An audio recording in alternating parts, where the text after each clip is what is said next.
আপনি কি এখনো মাউসের ব্যবহার খুব বেশি করেন আর নাম বা নাম্বার লেখার জন্য শুধু কিবোর্ড ব্যবহার করেন? খুবই ভুল কাজ। এটা আপনার পার্সোনালিটি এবং স্মার্টনেসের সাথে একদমই যায় না। আপনি যদি একজন নিয়মিত কম্পিউটার ব্যবহারকারী হয়ে থাকেন, অথবা আপনি যদি একজন স্টুডেন্ট হয়ে থাকেন, অথবা আপনি যদি কোনো স্কুল কলেজ ইউনিভার্সিটিতে কম্পিউটার নিয়ে পড়াশোনা করে থাকেন, অথবা আপনি যদি কম্পিউটার শিক্ষক হয়ে থাকেন আর এখনও যদি আপনি শুধুমাত্র মাউসের ব্যবহার খুব বেশি করেন, তাহলে আমি বলবো আপনি ভুল কাজ করছেন। এটা আপনাকে একদমই শোভা দেয় না। আজকে আমি 30টি থেকে 35টি শর্টকাট কি বলবো যা খুবই প্রয়োজনীয় এবং সবসময় আপনার কাজে লাগবে। এই শর্টকাট কিগুলো আপনার মগজে ঢুকিয়ে নিন, বুঝিয়ে নিন, অথবা কোনো নোট বইয়ে লিখে নিন এবং সবসময় শর্টকাট কিগুলো প্র্যাকটিস করুন। এমন হতে পারে আপনার একবারে সবকিছু মনে নাও থাকতে পারে। এই শর্টকাট কিগুলো আপনি সব সময় ব্যবহার করুন। একদিন আপনিও কিবোর্ডের মাস্টার হয়ে যাবেন। আজকে আমি কিবোর্ডের basic shortcut key, advance shortcut key এবং ইউজফুল কি সম্পর্কে বলবো, যার ব্যবহার আপনার অবশ্যই জানা প্রয়োজন। সো এগুলো যদি আপনি জানতে চান, ভিডিওটা লাস্ট পর্যন্ত দেখুন। হ্যালো গাইজ, আমি গোলাম রব্বানী। আমার চ্যানেল ইউর টিপস অ্যান্ড ট্রিক্সে আপনাদের স্বাগত।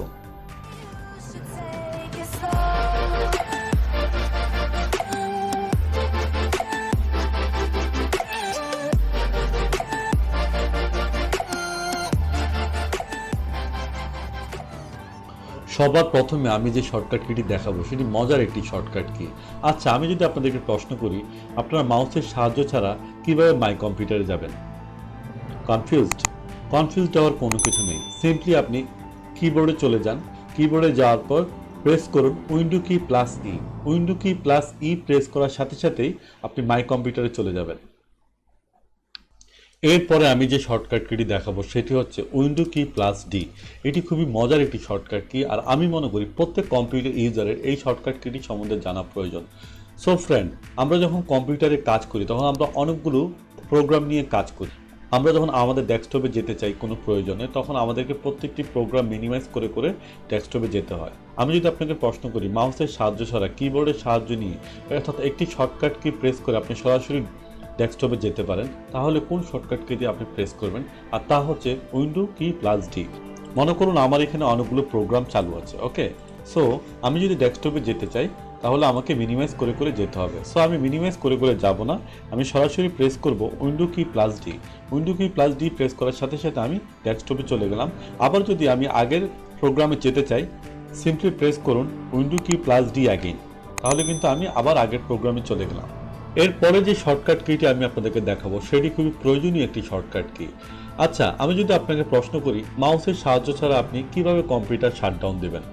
মাউসের সাহায্য ছাড়া কম্পিউটার শাটডাউন দেওয়ার জন্য আপনি জাস্ট ডেস্কটপে যান। ডেস্কটপে যাওয়ার পর প্রেস করুন alt plus F4 then enter. Alt plus F4 then enter press করার সাথে সাথে আপনার কম্পিউটার শাটডাউন হয়ে যাবে। এরপর আমি যে শর্টকাট কিটি বলবো সেটি খুবই ইন্টারেস্টিং একটি শর্টকাট কি, তা হচ্ছে অল্টার প্লাস F4। সো আমরা কিবোর্ডের shortcut key alter F4 press করে প্রোগ্রাম থেকে বের হয়ে যেতে পারি খুব সহজেই। অল্টার প্লাস F4 প্রেস করুন, খুব সিম্পলি আমরা প্রোগ্রাম থেকে বের হয়ে গেলাম। এখন আমি যে শর্টকাট কিটি দেখাবো সেটি অলরেডি আমি আগে যে দেখিয়েছি, যে উইন্ডো কি প্লাস ডি, এটা প্রেস করে মিনিমাইজ এবং ম্যাক্সিমাইজ করা যায়। ওকে, সো মিনিমাইজ এবং ম্যাক্সিমাইজে কিন্তু আরও দুইটা শর্টকাট কি আছে, যেমন হচ্ছে উইন্ডো কি প্লাস এম, এটি হচ্ছে মিনিমাইজ, এবং window key plus shift plus M, এটি হচ্ছে ম্যাক্সিমাইজ। অর্থাৎ আমি উইন্ডো কি প্লাস ডির পরিবর্তেও এই দুইটা শর্টকাট কি ইচ্ছা করলে ব্যবহার করতে পারি। এখন যে শর্টকাট কিটি আপনাদেরকে দেখাবো সেটা অত্যন্ত দরকারি একটি শর্টকাট কি। এক প্রোগ্রাম থেকে আরেক প্রোগ্রামে সুইচ করার জন্য আমরা ব্যবহার করি alt plus tab. Alt plus tab ছাড়াও আরও দুইটি শর্টকাট কির মাধ্যমে আমরা এক প্রোগ্রাম থেকে আরেক প্রোগ্রামে যেতে পারি। তা হচ্ছে উইন্ডো কি প্লাস ট্যাব অথবা control plus alt plus tab. চলুন আমরা ডেমো দেখে আসি। আমি যদি অল্টার প্লাস ট্যাব ব্যবহার করি তাহলে আমার সবকটি প্রোগ্রাম আমি এখান থেকে দেখতে পারবো, এবং আমার যে প্রোগ্রামটি দরকার আমি সেই প্রোগ্রামে গিয়ে যদি শুধুমাত্র আমার বাটনটা ছেড়ে দিই তাহলে আমি সেই প্রোগ্রামে চলে যাব। প্রথমে মনে রাখতে হবে আমি অল্টারটা আগে প্রেস করব, দেন আমি প্রেস করব ট্যাব। অর্থাৎ অল্টারটা চেপে ধরে রেখে ট্যাব প্রেস করার পর ট্যাবটা আমি বারবার প্রেস করব, তখন আমি এক প্রোগ্রাম থেকে আরেক প্রোগ্রামে ইজিলি যেতে পারবো, এবং যখন আমি ছেড়ে দিব তখন আমি সেই প্রোগ্রামে চলে যাব। এছাড়াও আরেকটি আছে উইন্ডো কি প্লাস ট্যাব। প্রথমে উইন্ডো কি প্রেস করে তারপর প্রেস করবেন ট্যাব। ওকে, তখন আপনি এভাবে সমস্ত প্রোগ্রাম আপনি 3D আকারে দেখতে পারবেন, এবং সবার প্রথমে যে প্রোগ্রামটি থাকবে সেটিতে যদি আপনি বাটন ছেড়ে দেন তাহলে সেই প্রোগ্রামে চলে যাবে। তারপর আছে control plus alt plus tab. এটা আমি শুধুমাত্র একবার প্রেস করে দিলেই একটা উইন্ডো চলে আসবে, অর্থাৎ এটি কিন্তু বারবার প্রেস করার দরকার নেই। তখন আমি কিবোর্ডের যে অ্যারো কি আছে অর্থাৎ লেফট অ্যারো রাইট অ্যারো কির মাধ্যমে কিন্তু আমি এক প্রোগ্রাম থেকে আরেক প্রোগ্রামে খুব ইজিলি মুভ করতে পারবো, এবং যে প্রোগ্রামে যাব সেই প্রোগ্রামে এসে শুধুমাত্র এন্টার প্রেস করলেই কিন্তু আমি সেই প্রোগ্রামে চলে যাব। এরপরে আমি যে শর্টকাট কিটি আপনাদেরকে দেখাবো সেটি হচ্ছে আপনি কিভাবে আপনার কম্পিউটারের রান অপশনে যেতে পারেন। সো কম্পিউটারের রান অপশনে যাওয়ার জন্য সিম্পলি আপনাকে প্রেস করতে হবে উইন্ডো কি প্লাস আর, অর্থাৎ উইন্ডো কি প্লাস আর প্রেস করার সাথে সাথে আপনার কম্পিউটারে রান অপশনটা চলে আসবে। এখন এখান থেকে আপনি যে প্রোগ্রাম লিখবেন সেই প্রোগ্রামে আপনি খুব সহজে চলে যেতে পারবেন। সিম্পলি আমি এখন যে শর্টকাট কিটি দেখাবো সেটি অত্যন্ত মজার একটি শর্টকাট কি, এবং আমি নিশ্চিত করে বলতে পারি আপনারা অনেকেই এই শর্টকাট কিটি সম্বন্ধে জানেন না। চলুন আমরা দেখে আসি সেই শর্টকাট কিটি। আমি যদি আপনাকে বলি টাস্ক ম্যানেজারের এখানে যে প্রোগ্রামগুলো আছে এই প্রোগ্রামগুলো আপনি মাউসের সাহায্য ছাড়া কিভাবে ওপেন করবেন। সো মাউসের সাহায্য ছাড়া ওপেন করার জন্য আপনি সিম্পলি আপনাকে প্রেস করতে হবে উইন্ডো কি প্লাস 1, অর্থাৎ এখানে নাম্বার অনুযায়ী আপনার প্রোগ্রামগুলো চালু হবে। অর্থাৎ এখানে সবার প্রথমে আছে গুগল ক্রোম, তারপর মজিলা, ওবিএস, তারপর হচ্ছে অডাসিটি। এখন আপনি যদি সবার প্রথম প্রোগ্রামটা চালু করতে যান আপনাকে সিম্পলি প্রেস করতে হবে উইন্ডো কি প্লাস 1। আপনি যদি টাস্ক ম্যানেজারের ফায়ারফক্স চালু করতে চান তখন আপনাকে সিম্পলি প্রেস করতে হবে উইন্ডো কি প্লাস 2। এভাবে সিরিয়ালি আপনি আসবেন। অর্থাৎ আমি যদি অডাসিটি চালু করতে চাই আমাকে প্রেস করতে হবে উইন্ডো কি প্লাস 4। এখন আমি আপনাদেরকে দেখাচ্ছি। প্রথমে আমি প্রেস করব window key plus 4। Window key plus 4 press করার সাথে সাথে আমার ওপেন হওয়ার কথা অডাসিটি, দেখি সেটা ওপেন হয় কিনা। আপনারা দেখতে পাচ্ছেন আমার কিন্তু অডাসিটি অলরেডি ওপেন হয়ে গিয়েছে। সো এই শর্টকাট কিটি ইউজ করে আপনি খুব সহজেই টাস্ক ম্যানেজারের যে কোনো প্রোগ্রাম আপনি ওপেন করতে পারবেন। সো এখন আমি যে শর্টকাট কিটি দেখাবো এটি খুবই এসেনশিয়াল একটি শর্টকাট কি, এবং এটি কম্পিউটার সিকিউরিটির জন্য অনেক প্রয়োজন। আপনি চাচ্ছেন আপনার কম্পিউটারটি শাটডাউন না করে সিম্পলি লগ আউট করবেন। সো সিম্পলি লগ আউট করার জন্য আপনাকে প্রেস করতে হবে উইন্ডো কি প্লাস এল। আমি আবার বলছি window key plus L press করার পর আপনার কম্পিউটার লগ আউট হয়ে যাবে। এখন আমি যে শর্টকাট কিটি দেখাবো সেটি হচ্ছে আপনি আপনার কম্পিউটার স্ক্রিনকে কীভাবে জুম ইন এবং জুম আউট করবেন। সো জুম ইন এবং জুম আউট করার জন্য আপনাকে সিম্পলি প্রেস করতে হবে উইন্ডো কি প্লাস বাটন, আর জুম আউট করার জন্য আপনাকে প্রেস করতে হবে window key plus minus button. চলুন আমরা একটু ডেমো দেখে আসি। প্রথমে আপনি উইন্ডো কি চেপে ধরে প্লাস বাটন প্রেস করবেন, সাথে সাথে আপনার জুম হয়ে যাবে। আপনি যদি আরও জুম চান তাহলে সেক্ষেত্রে আপনাকে আবারও উইন্ডো কি চেপে ধরে প্লাস বাটন প্রেস করতে হবে। আপনি যত প্রেস করবেন তত সেটা জুম হতে থাকবে। আর যদি জুম আউট করতে চান আবারও উইন্ডো কি চেপে ধরে আপনি মাইনাস বাটন প্রেস করবেন, সেটা জুম আউট হতে থাকবে। এখন যে শর্টকাট কিটি সম্বন্ধে আমি বলবো এটি খুবই দরকারি একটি শর্টকাট কি। আপনি যদি আপনার কম্পিউটার স্ক্রিনকে প্রজেক্টর হিসেবে দেখতে চান, অথবা ডুপ্লিকেট হিসেবে দেখতে চান, অথবা এক্সটেন্ডেড হিসেবে দেখতে চান, সেক্ষেত্রে আপনাকে সিম্পলি প্রেস করতে হবে window key plus P. So window key plus P press করার সাথে সাথে এরকম একটি ইন্টারফেস আসবে। সো এই ইন্টারফেসে 4টি অপশন আছে। একটি আছে disconnect projector, duplicate projector, extended projector only. আপনার পছন্দ অনুযায়ী অপশনে গিয়ে শুধুমাত্র এন্টার প্রেস করলেই আপনি সেই প্রোগ্রামে চলে যেতে পারবেন। এখন যে শর্টকাট কিটি আপনাদেরকে দেখাবো সেটি যেমন খুব দরকারি তেমনি খুব ইন্টারেস্টিংও।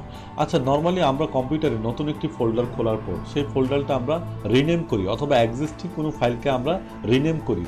সো নতুন একটি ফোল্ডারকে রিনেম করার জন্য আমরা যে পদ্ধতিতে করি সেটি হচ্ছে সেই ফোল্ডারটিকে সিলেক্ট করার পর রাইট বাটন প্রেস করি, তারপর এখান থেকে রিনেম অপশনে যাই, তারপর এটাকে আমরা রিনেম করি।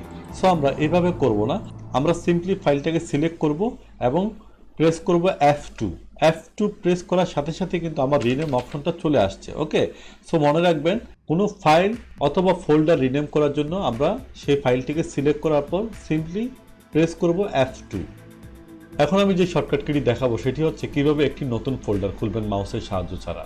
সো মাউসের সাহায্য ছাড়া যদি আপনি নতুন ফোল্ডার খুলতে চান, আপনি যেখানে নতুন ফোল্ডার খুলবেন সেখানে যাবেন। যাওয়ার পর সিম্পলি মনে করুন আমি এই ডেস্কটপে একটি নতুন ফোল্ডার খুলবো। সো নতুন ফোল্ডার খোলার জন্য আপনাকে প্রেস করতে হবে Ctrl+Shift+N। Ctrl+Shift+N প্রেস করার সাথে সাথেই নতুন একটি ফোল্ডার খুলে গিয়েছে। এখন যে শর্টকাট কিটি আপনাদেরকে দেখাবো সেটি হচ্ছে কিভাবে কোনো ফাইল বা ফোল্ডারের প্রপার্টিজ আপনি দেখবেন। সো নর্মালি আমরা কোনো ফাইল বা ফোল্ডারের প্রপার্টিজ যেভাবে দেখি সেটি হচ্ছে আমরা সেই ফাইলটাকে প্রথমে সিলেক্ট করি, সিলেক্ট করার পর আমরা জাস্ট রাইট বাটন প্রেস করি, এখান থেকে আমরা প্রপার্টিজ অপশনে চলে যাই। সো আমরা এখান থেকে প্রপার্টিজ অপশনে না গিয়ে আরেকভাবে শর্টকাট কির মাধ্যমে যেতে পারি। সেজন্য আপনাকে প্রথমে যেটা করতে হবে, আপনি যে ফাইল বা ফোল্ডারে প্রপার্টিজ দেখতে চান সেই ফোল্ডারটাকে সিলেক্ট করবেন। সিলেক্ট করার পর সিম্পলি প্রেস করবেন alt plus enter. Alt plus enter press করার সাথে সাথে কিন্তু আপনার ওই ফাইলটির প্রপার্টিজ চলে আসবে। এখন যে শর্টকাট কিটি আমি আপনাদেরকে দেখাবো, এটি কম্পিউটারের একটি বেসিক শর্টকাট কি। আর আপনি যদি এই শর্টকাট কিটি সম্বন্ধে না জানেন, তবে আমি বলবো আপনি কোনো কিছুই জানেন না। সো চলুন আমরা দেখে আসি কি সেই শর্টকাট কি। সো নর্মালি কোনো ফাইলকে কপি করার জন্য আমরা যেটা করি সেটা হচ্ছে প্রথমে আমরা সেই ফাইলটাতে যাই। মনে করুন আমি আমার এই ছবিটাতে রাইট বাটন ক্লিক করে কপি করব, দেন এখানে এসে আমি যেখানে রাখতে চাই সেখানে আমি রাইট বাটন ক্লিক করে পেস্ট করে এভাবে ছবিটা আমি নিয়ে আসবো। এখন আমি আপনাকে বলবো যে আমি এভাবে করব না, আমি শর্টকাট কির সাহায্যে কপি পেস্টের কাজটা করতে চাই। তো সেক্ষেত্রে আমি সেই ইমেজে আবার যাই। মনে করুন আমার এই ছবিটাকে প্রথমে সিলেক্ট করার পর আমি নর্মালি কিবোর্ডে গিয়ে প্রেস করব Ctrl+C। ওকে, Ctrl+C একবার প্রেস করার পর আমি সেই জায়গায় চলে যাব যেখানে আমার এই ছবিটা আমি রাখতে চাই। ওকে, যেমন আমার এই জায়গায় আমি ছবিটা রাখতে চাই, এখানে আমি প্রেস করব Ctrl+V। Ctrl+V প্রেস করার সাথে সাথে আমার এই ছবিটি কিন্তু চলে আসছে। ওকে, এখন মনে করেন যে আমি ওইখান থেকে কপি করে আনবো না, আমি ছবিটা একেবারে নিয়ে আসবো। সেক্ষেত্রে কি উপায়ে আমি আনতে পারি আমি আপনাদেরকে দেখাচ্ছি। আমি আবার ইমেজে গেলাম, আমি এখান থেকে একেবারে, অর্থাৎ এখানে আমি রাখবো না ছবিটা, এখান থেকে সরাসরি কাট করে নিয়ে আসবো। সো সরাসরি কাট করার জন্য আমাকে প্রেস করতে হবে Ctrl+X। Ctrl+X প্রেস করার সাথে সাথেই আপনি দেখতে পাচ্ছেন ছবিটা একটু গোলা হয়ে গিয়েছে। সো আপনি এই ছবিটা যেখানে রাখবেন সেখানে আবার আপনি প্রেস করবেন Ctrl+V। সো এইভাবে আপনি যদি কপি করতে চান তাহলে আপনাকে যেটা করতে হবে সেটা হচ্ছে প্রথমে প্রেস করবেন আপনি Ctrl+C এবং পেস্ট করবেন Ctrl+V। আপনি যদি ফাইলটাকে কাট করতে চান সেক্ষেত্রে আপনি প্রেস করবেন হচ্ছে Ctrl+X এবং সেটা যেখানে পেস্ট করবেন সেখানে গিয়ে আপনি আবার প্রেস করবেন Ctrl+V। এখন আমি যে দুটি শর্টকাট কি সম্বন্ধে বলবো সেটি কম্পিউটারের বহুল ব্যবহৃত দুটি শর্টকাট কি। আপনারা হয়তো দুটি নাম শুনে থাকবেন, একটা হচ্ছে আন্ডো এবং আরেকটা হচ্ছে রিডো। সো আন্ডোর শর্টকাট কি হচ্ছে Ctrl+X, রিডোর শর্টকাট কি হচ্ছে Ctrl+Y। সো আমরা একটা ডেমো দেখে আসি। তো মনে করুন আমার এই ফাইলটি কোনোভাবে এখান থেকে ডিলিট হয়ে গিয়েছে। ওকে, সো আপনি চাচ্ছেন যে এই ফাইলটিকে পুনরায় আপনি এখানে নিয়ে আসবেন। সেক্ষেত্রে আপনি নর্মালি প্রেস করুন Ctrl+Z। সো Ctrl+Z প্রেস করার সাথে সাথেই কিন্তু ফোল্ডারটি আবারও চলে এসেছে। আপনি যদি মনে করেন না আমি চাচ্ছি না এই ফোল্ডারটা ডিলিট হয়ে যাক, অর্থাৎ আমি প্রথমে যে অ্যাকশনটা নিয়েছিলাম সেই অ্যাকশনই আবার চলে যেতে, তো সেক্ষেত্রে আমি সিম্পলি প্রেস করব আবারও Ctrl+Y। আপনাকে সে প্রশ্ন করবে যে এটা আপনি আবারও প্রথম অ্যাকশনে যেতে চান কিনা অথবা ডিলিট করতে চান কিনা। আপনি ইয়েস বাটনে প্রেস করবেন। ওকে, আপনি দেখতে পেলেন আমার এই ফোল্ডারটি চলে গিয়েছে। এখন যে শর্টকাট কিটি আপনাদেরকে দেখাবো এটি খুবই দরকারি একটি শর্টকাট কি। প্রতিদিন আমরা কম্পিউটারে অজস্র ফাইল নিয়ে কাজ করি। দিন শেষে যে ফাইলগুলো প্রয়োজনীয় সেগুলো আমরা রেখে দিই এবং অদরকারি ফাইলগুলোকে আমরা ফেলে দিই। এই যে অদরকারি ফাইলগুলোকে আমরা ফেলে দিই সেগুলোকে আমরা কিভাবে ফেলি? নর্মালি মনে করেন আমি এই ফোল্ডারটিকে ফেলে দিব। তো এই ফোল্ডারটিকে ফেলে দেওয়ার জন্য আমি দুটি সিস্টেমে ফেলতে পারি। একটি সিস্টেম হচ্ছে জাস্ট আমি ফোল্ডারটিকে সিলেক্ট করার পর মাউসের রাইট বাটন প্রেস করব, তাহলে এরকম একটি অপশন আসবে। দেন এখান থেকে আমি যদি এই ডিলিট অপশনে চাপ দিই তাহলে কিন্তু এটি ডিলিট করার জন্য একটি অনুমতি চাইবে আপনার কাছে। অথবা আপনি এই ফোল্ডারটিকে সিলেক্ট করার পর কিবোর্ডের ডিলিট অপশনে যদি আপনি চাপ দেন তাহলে এরকম আবার একটি অনুমতি চাইবে। এখন যদি আমি ইয়েস প্রেস করি এটি কিন্তু পার্মানেন্টলি ডিলিট হয়নি, এটি কিন্তু রিসাইকেল বিনে রয়ে গেছে, অর্থাৎ আপনার ইন্টারনাল স্টোরেজে কিন্তু রয়ে গেছে। সো এইভাবে ডিলিট করলে কিন্তু আপনার ফাইলটি পার্মানেন্টলি ডিলিট হলো না। আমি যদি এটাকে পার্মানেন্টলি ডিলিট করতে চাই তাহলে আমাকে কি করতে হবে? আমি সিম্পলি এই ফোল্ডারটাকে সিলেক্ট করব। সিলেক্ট করার পর কিবোর্ডে প্রেস করব Shift+Delete। প্রেস করার সাথে সাথে আমাকে এরকম একটি মেসেজ দেবে যে আপনি এটাকে কি পার্মানেন্টলি ডিলিট করতে চান কিনা। জাস্ট এন্টার প্রেস করলে ফাইলটি পার্মানেন্টলি ডিলিট হয়ে যাবে। এখন দেখুন রিসাইকেল বিলেও কিন্তু ফাইলটি নেই। এরপরে যে শর্টকাট কিটি দেখাবো সেটি খুবই ইন্টারেস্টিং একটি শর্টকাট কি। আপনার কম্পিউটারে যে ফোল্ডারে যে আইকনগুলো আছে সেই আইকনগুলোকে যদি আপনি বড় ছোট করতে চান তার জন্য একটি মজার একটি শর্টকাট কি আছে, সেটি হচ্ছে কন্ট্রোল কি। আপনি যদি কন্ট্রোল কি চেপে ধরে রাখেন, চেপে ধরে রাখার পর এই যে মাউসের যে স্ক্রোলটা আছে, স্ক্রোলটা যদি স্ক্রোল হুইলটা যদি সামনের দিকে নেন তাহলে আইকনগুলো বড় হবে। ওকে, আবার স্ক্রোল হুইলটাকে যদি পিছনের দিকে নেন আবার আইকনগুলো ছোট হতে থাকবে। অবশ্যই আপনাকে কন্ট্রোল কি চেপে ধরে রাখতে হবে। দেখুন কন্ট্রোল কি চেপে ধরে রাখার পর আমি হুইলটাকে সামনে নিচ্ছি আর আইকনগুলো বড় হচ্ছে। এখন যে শর্টকাট কিটি দেখাবো এটি খুবই সিম্পল একটি শর্টকাট কি। আপনি যদি কোনো ড্রাইভের অথবা কোনো ফাইলের সমস্ত ফাইল যদি একসাথে সিলেক্ট করতে চান সেক্ষেত্রে আপনাকে এটি শর্টকাট কি প্রেস করতে হবে। যেমন আমি আপনাদেরকে দেখাই, মনে করুন আমি এখানে যে ফোল্ডার আছে অর্থাৎ আমি এই ফোল্ডারের সমস্ত ফাইল আমি একসাথে সিলেক্ট করতে চাই, সেই জন্য আমাকে প্রেস করতে হবে কন্ট্রোল প্লাস এ। কন্ট্রোল প্লাস এ প্রেস করার সাথে সাথে অল সিলেক্ট হয়ে গিয়েছে। এখন আমি যে শর্টকাট কিটি সম্বন্ধে বলবো তা যে খুব জরুরি শর্টকাট কি তা কিন্তু নয়, তবে জেনে রাখা ভালো। মাঝে মাঝে কম্পিউটারে কাজ করার সময় আপনারা খেয়াল করবেন আমাদের কম্পিউটারের স্ক্রিনটা রোটেট হয়ে যায়। সো এই রোটেশনটা ঠিক করবেন আপনি কিভাবে, তার জন্য একটি শর্টকাট কি আছে, তা হচ্ছে control plus alt plus up arrow. অর্থাৎ আপনি যদি control plus alt plus up অ্যারোতে প্রেস করেন তাহলে যে অবস্থায় রোটেশন থাক না কেন সেটা নর্মাল রোটেশনে চলে আসবে। ওকে, তাছাড়া বাকি অ্যারো কি প্রেস করেও কিন্তু আপনি রোটেট করতে পারেন। সো মনে রাখবেন control plus alt plus up arrow. এরপরে আমি যে শর্টকাট কিটি সম্বন্ধে বলবো এটি একটি ভাইটাল শর্টকাট কি। অর্থাৎ আপনি যদি একজন কম্পিউটার ইউজার হয়ে থাকেন আপনার অবশ্যই এই শর্টকাট কিটি সম্বন্ধে জানা প্রয়োজন। আর তা হচ্ছে কিভাবে আপনি শর্টকাট কি ব্যবহার করে টাস্ক ম্যানেজারে যাবেন। টাস্ক ম্যানেজারের কাজটা নর্মালি আমরা সাধারণত কি ব্যবহার করি, মানে টাস্ক ম্যানেজারটা কেন ব্যবহার করি, আমাদের কম্পিউটারে কোনো সফটওয়্যার বা অ্যাপ্লিকেশন অর্থাৎ কম্পিউটার যখন হ্যাং করে তখন কিন্তু আমরা টাস্ক ম্যানেজারে যাই এবং গিয়ে সেই অ্যাপ্লিকেশনের যেই টাস্কটা সেটা গিয়ে আমরা ফোর্সলি অফ করি। ওকে, ফোর্সলি অফ করার পর আমাদের কম্পিউটার হ্যাং থেকে আমরা রক্ষা পাই। সো আমি যদি আপনাকে বলি কিভাবে আপনি শর্টকাট কি ব্যবহার করে টাস্ক ম্যানেজারে যাবেন। সো শর্টকাট কি ব্যবহার করে টাস্ক ম্যানেজারে যাওয়ার জন্য আপনাকে সিম্পলি প্রেস করতে হবে alt plus control plus delete অথবা control plus shift plus escape. এটা প্রেস করলেই টাস্ক ম্যানেজার চলে আসবে। এখন আমি আপনাদেরকে যে শর্টকাট কিগুলো দেখাবো সেগুলো নর্মালি হচ্ছে এমএস অফিসের জন্য। সো চলুন আমরা এমএস অফিসে চলে যাই। সো নর্মালি আমার এখানে একটি এমএস ওয়ার্ড খোলা আছে।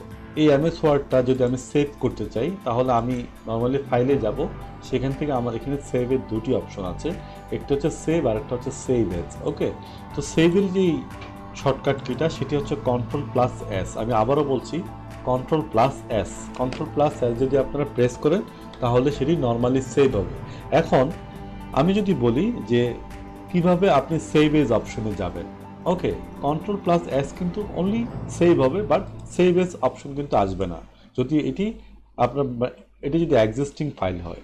তাহলে সেভ এজ এই অপশনটাকে আনার জন্য আপনাকে সিম্পলি প্রেস করতে হবে F12। F12 প্রেস করার সাথে সাথেই কিন্তু সেভ এজ অপশনটা আপনি দেখতে পাবেন। আচ্ছা, এখানে আমি আরেকটা কথা বলে রাখি, সেটা হচ্ছে আপনি চাচ্ছেন যে এটা খোলা অবস্থায় আপনি নতুন একটি ওয়ার্ডের আপনি ডকুমেন্ট চাচ্ছেন, সেক্ষেত্রে আপনাকে সিম্পলি টাইপ করতে হবে কন্ট্রোল প্লাস এন। অর্থাৎ কন্ট্রোল প্লাস এন প্রেস করার সাথে সাথে কিন্তু নতুন একটি ওয়ার্ড ডকুমেন্ট ওপেন হয়ে গিয়েছে। এখন আমরা যে শর্টকাট কিগুলো প্র্যাকটিস করব সেগুলো হচ্ছে ব্রাউজার রিলেটেড শর্টকাট কি, এবং ব্রাউজার রিলেটেড খুবই গুরুত্বপূর্ণ শর্টকাট কিগুলি আমি আপনাদের সাথে শেয়ার করব। সো চলুন আমরা প্র্যাকটিস করা শুরু করি। সবার প্রথমে আমরা গুগল ক্রোমে যাব। গুগল ক্রোম অথবা ফায়ারফক্সের শর্টকাট কিগুলো কিন্তু একই রকম শর্টকাট কি আমি আপনাদেরকে দেখাবো। প্রথমে আমি দেখাবো কিভাবে শর্টকাট কি ব্যবহার করে আপনি নতুন ট্যাব খুলবেন। তো নতুন একটি ট্যাব খুলতে হলে আপনাকে প্রেস করতে হবে কন্ট্রোল প্লাস টি। আমি আবার বলছি কন্ট্রোল প্লাস টি। কন্ট্রোল প্লাস টি আপনি যতবার প্রেস করবেন নতুন নতুন ট্যাব খুলবে। এখন এই ওপেন হওয়া এই ট্যাবগুলোকে ক্লোজ করার জন্য আবার আপনি প্রেস করতে পারেন কন্ট্রোল প্লাস ডাব্লিউ। আমি আবার বলতেছি কন্ট্রোল প্লাস ডাব্লিউ প্রেস করলে ট্যাবগুলো অটোমেটিক্যালি ক্লোজ হতে থাকবে। ওকে, সো আমরা নতুন ট্যাব খোলার জন্য প্রেস করবো হচ্ছে কন্ট্রোল প্লাস টি। আবার সেই ওপেন হওয়া ট্যাবগুলোকে আমি বন্ধ করার জন্য আবার প্রেস করব কন্ট্রোল প্লাস ডাব্লিউ। এরপরে যে শর্টকাট কিটি আছে সেটি অত্যন্ত জরুরি একটি শর্টকাট। আমরা প্রতিদিন কম্পিউটার ব্রাউজারে যে পরিমাণ নেট ব্রাউজ করি অনেক হিস্ট্রি জমা হয়ে যায়। আমরা সিম্পল একটি শর্টকাট কির মাধ্যমে কিন্তু সমস্ত হিস্ট্রি ফেলে দিতে পারি। তো হিস্ট্রিটাকে আনার জন্য প্রথমে আপনাকে প্রেস করতে হবে Ctrl+H। Ctrl+H যদি প্রেস করি সাথে সাথে আমার সমস্ত হিস্ট্রি চলে আসবে। ওকে, এই হিস্ট্রিটা আসার পর আমি যদি আবার প্রেস করি যে Ctrl+Shift+Delete, আমি আবারও বলছি Ctrl+Shift+Delete, তাহলে কিন্তু সমস্ত হিস্ট্রি ডিলিট হয়ে যাবে। সো একটু আমরা দেখি, Ctrl+Shift+Delete চাপ দিলাম। ওকে, এখন কিন্তু সব কিছু ডিলিটের জন্য একটা উইন্ডো কিন্তু আমার সামনে চলে এসেছে। এখন যদি আমি এন্টার প্রেস করি আমার সমস্ত হিস্ট্রি ডিলিট হয়ে যাবে। ওকে, আচ্ছা, এখন আরেকটি কোশ্চেন যে আমরা ডাউনলোড মেনুতে কিভাবে যাব। আমরা গুগল ক্রোমে বা মজিলা ফায়ারবক্সে যে ডাউনলোড মেনু আছে সেই ডাউনলোড মেনুতে যাওয়ার জন্য আমরা সিম্পলি প্রেস করব Ctrl+J। আমি আবারও বলছি Ctrl+J প্রেস করার সাথে সাথে আমার ডাউনলোড মেনু চলে এসেছে। আমরা নর্মালি কোনো একটা ওয়েবসাইটে যাওয়ার পর ওই ওয়েবসাইটের ইউআরএলটা আমাদের সেভ করে রাখা মাঝে মাঝে খুব দরকার হয়ে পারে। সো আমরা যদি কোনো ইউআরএল যাই, সিম্পলি মনে করেন আমরা ইউটিউবে গেলাম, ইউটিউবে যাওয়ার পর আমরা যদি ইউটিউবের যে ইউআরএলটা অর্থাৎ বুকমার্কটা যদি সেভ করে রাখতে চাই, সিম্পলি আমাদেরকে প্রেস করতে হবে Ctrl+D। আমি আবারও বললাম Ctrl+D। Ctrl+D দেওয়ার সাথে সাথে এরকম একটা অপশন আসবে, দেন এটা ডান দিলে কিন্তু এই বুকমার্কটা সেভ হয়ে যাবে। ওকে, এরপরে যে শর্টকাট কিটি দেখাবো সেটি অত্যন্ত জরুরি একটি শর্টকাট কি। মনে করুন কম্পিউটার ব্রাউজারের কোনো একটি ট্যাব ভুলবশত সেটি ক্লোজ হয়ে গিয়েছে। সো ভুলবশত ক্লোজ হওয়া যে ট্যাবটি, এই ট্যাবটি কিভাবে আপনি রিস্টোর করবেন। মনে করুন এখানে যে প্রথম আলোর যেই এই ট্যাবটি আছে, ট্যাবটি কোনো কারণে এটা ক্লোজ হয়ে গিয়েছে। এখন আপনি এই ক্লোজ হয়ে যাওয়া ট্যাবটা কিভাবে রিস্টোর করবেন শর্টকাট কির মাধ্যমে, তা হচ্ছে আপনাকে সিম্পলি প্রেস করতে হবে Ctrl+Shift+T। আমি আবারও বলছি, প্রেস করুন Ctrl+Shift+T। আপনারা দেখতে পাচ্ছেন প্রেস করার সাথে সাথেই আমার ডিলেটেড অর্থাৎ ক্লোজ হয়ে যাওয়া ট্যাবটা আবার রিস্টোর হয়ে গিয়েছে। এরপরে শর্টকাট কিটি হচ্ছে, মনে করুন আমি গুগলে গিয়ে কোনো কিছু সার্চ করলাম, সে এখানে লিখলাম আমি কম্পিউটার, দেন এন্টার। এখানে সার্চ অপশনে সার্চ দেওয়ার সাথে সাথে কিন্তু হাজারো ইনফরমেশন চলে এসেছে। সো আমি চাচ্ছিলাম যে আমার যে এই সার্চ অপশনটা আছে অর্থাৎ এই সার্চের যে এই ট্যাবটা আছে এই ট্যাবটা থাকবে। এখন এরপর আমি নতুন নতুন যখন ওয়েবসাইটে ঢুকবো নতুন নতুন ট্যাব খুলবে। ওকে, তো সেই কারণে মনে করেন আমি এখান থেকে উইকিপিডিয়াতে যাব। তো উইকিপিডিয়াতে আমি যদি এখান থেকে সরাসরি চলে যাই তাহলে কিন্তু আমার এই সার্চের যে ট্যাবটা সেটা কিন্তু চলে গেল। ওকে, সো আমি চাচ্ছি যে আমার সার্চের ট্যাবটা থাকুক এবং আমি নতুন নতুন উইন্ডো খোলার মাধ্যমে নতুন নতুন ওয়েবসাইটে যাব। সেক্ষেত্রে আপনাকে সিম্পলি প্রেস করে রাখতে হবে কন্ট্রোল। আপনি কন্ট্রোল চেপে ধরে রেখে মাউস দিয়ে জাস্ট ক্লিক করুন, তাহলে নতুন একটি ট্যাব খুলে গিয়েছে। আমি আবারও বলছি, কন্ট্রোল প্রেস করে রেখে জাস্ট শুধু মাউস দিয়ে আপনি ক্লিক করুন, সাথে সাথে নতুন একটি ট্যাব খুলে গিয়েছে। ওকে, সবার শেষে আমি যেই শর্টকাট কিটি বলবো এটি আসলে খুব মজার একটি শর্টকাট কি। আমরা অনেকেই একটু পরপর শুধু কম্পিউটার আমরা এভাবে রিফ্রেশ দিই। ওকে, এভাবে রিফ্রেশ দেওয়া ছাড়াও একটি শর্টকাট কির মাধ্যমে কিন্তু আমরা খুব সহজেই কম্পিউটার রিফ্রেশ দিতে পারি হাজার হাজার বার। ওকে, সেজন্য আমাকে সিম্পলি প্রেস করতে হবে F5। ওকে, আপনি F5 যতবার প্রেস করবেন আপনার কম্পিউটার ততবারই রিফ্রেশ হতে থাকবে। যদি চাপ দিয়ে ধরে রাখেন তাহলে সে অটোমেটিক্যালি শুধু রিফ্রেশ হতে থাকবে। সো বন্ধুরা, ভিডিওটি কেমন লাগলো? এই শর্টকাট কি আপনারা সবসময় প্র্যাকটিস করুন। আপনারা সবসময় প্র্যাকটিস করতে করতে একসময় আপনারাও কিবোর্ডের মাস্টার হয়ে যাবেন। আর আপনার কাছে যদি এই ভিডিওটি ইউজফুল মনে হয় আপনারা আপনাদের সোশ্যাল নেটওয়ার্কে শেয়ার করে দেন। আর আমি কি এই ভিডিওটির জন্য একটা লাইক আশা করতে পারি? অবশ্যই পারি। সো বন্ধুরা, আপনারা আমার চ্যানেলটাকে সাবস্ক্রাইব করুন, আপনারা কমেন্ট করে জানান এই ভিডিওটি আপনাদের কাছে কেমন লাগলো। সো সেই পর্যন্ত আপনারা ভালো থাকুন, সবাইকে ধন্যবাদ।